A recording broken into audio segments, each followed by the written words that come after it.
আজকে আমি আছি রামতলায়। তো উনি হচ্ছেন মৌমিতা পিসি। তো আমি আজকে ওনার একটা সফট পার্টি লুক ছিল, তো আমি ওনাকে জিজ্ঞেস করে নেব যে আমার কাছে সেজে ওনার কেমন লেগেছে। বলো। তুমি স্যাটিসফাই তো?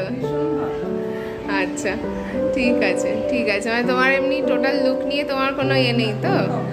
আচ্ছা আচ্ছা, ঠিক আছে ঠিক আছে, থ্যাংক ইউ। আমি একটু ওনার ফুল লুকটা দেখিয়ে নিই একবার।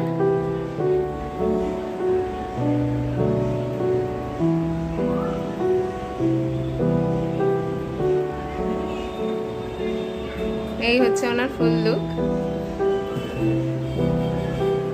Thank you.